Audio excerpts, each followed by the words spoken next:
The NFL trade deadline is less than a week away. The Bengals are 3-5. What should they do? The answer is very, very simple.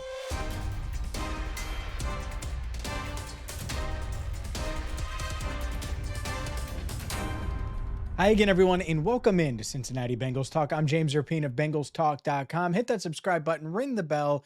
Make sure you check out all of our great programming, including Enter the Jungle every single Tuesday at 8 Eastern, right here on Cincinnati Bengals Talk. Today's video is brought to you by Data Guru. Go to sportsdataguru.com and get the latest trends and analysis so you have all of the info this NFL season before you place those wagers. And let's dive into the 3-5 Bengals, because I've seen a lot of things when it comes to the trade deadline. Some saying they should be sellers, others saying, oh, well, they're not going to do anything, or this or that.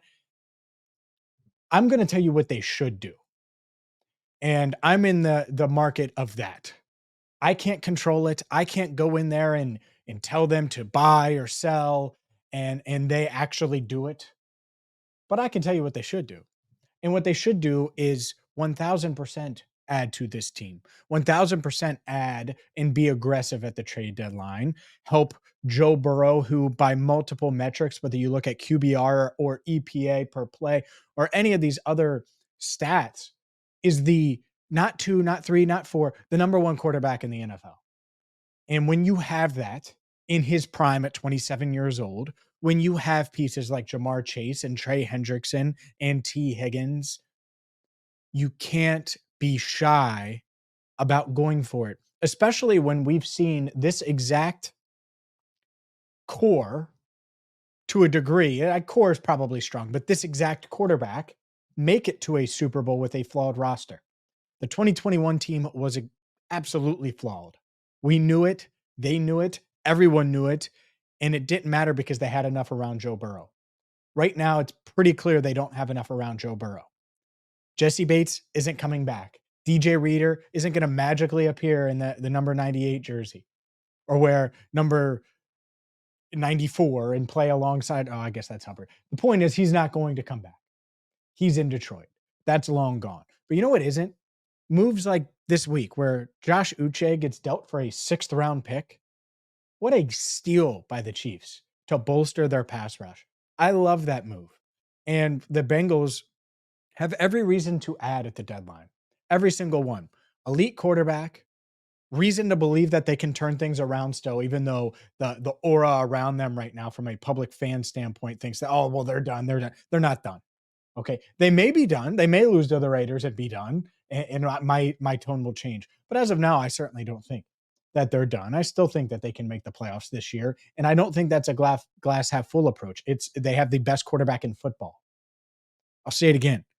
You can watch it. You can watch the game. You can look at these metrics. Best quarterback in football. When you have that, you always have a chance. So what should they do? They should be willing to mortgage a 5th rounder, a 6th rounder, a 6th round pick swap for Diontae Johnson. Can you imagine if suddenly, and they've had 4 receivers catch passes in the past 2 games, one of which, T. Higgins, was inactive this past week. Can you imagine if they were able to add Josh Uche and Diontae Johnson? Oh, wait, they could have done that. And again, you don't know what contract or what trade discussions were or anything like that. But the market has been set at receiver, edge rusher. Heck, we just saw Cam Robinson on Tuesday night get traded for low end day 3 pick. Like, the market is set at the trade deadline. And you could really jumpstart. You could be more aggressive than you've been in the past and give this locker room a shot in the arm. And it does matter. That absolutely matters. That is absolutely felt by the players in the locker room. I know that for a fact. If they went out and they got a piece, the equivalent of Josh Uche, and I'll do a video before the deadline on potential trade targets, but this is a philosophy thing. In the past, the Bengals have not been aggressive at the deadline. That needs to change. I have more thoughts on this, but first, today's show is brought to you by Data Guru, sportsdataguru.com. That's where you should go before you wager on any NFL game. You sign up today, and all you do is put in your email to get going. You can sign up for their free newsletter. But you sign up today, use promo code Bengals Talk. You're going to get 50% off your first month and a 30-day money back guarantee. So you can just try it out. So let's say you're a casual sports bettor, whether it's with our sponsor BetUS or one of the other sports books, and you want to have all of the info. Well, that's what Sports Data Guru does, because they have all of the necessary data points so you can make an informed decision, an informed wager. And whether it's schedule breakdowns, injury reports, overview of weekly matchups, home and away splits, weather considerations, all of these things can help you in your fantasy league as well. It's literally $6 per month.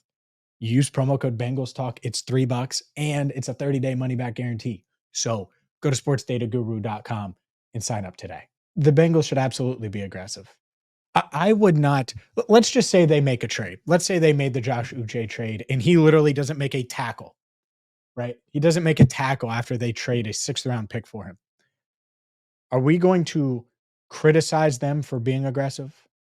Are we going to rip them for giving up a 6th-round pick for a proven pass rusher that was supposed to address a need? I don't do that. And I'll give you an example, a real-life example. The Bengals traded before the 2018 draft in a draft that they really got wrong. That's the Billy Price draft. But they traded the 12th overall pick to the Buffalo Bills for Cordy Glenn and the 21st overall pick. So what did that do? That gave them a potential starting left tackle that was under contract for 3 years. And they had a chance to draft who they were hoping to draft, and Frank Ragnow, one pick earlier. He went one pick earlier, and that changed everything.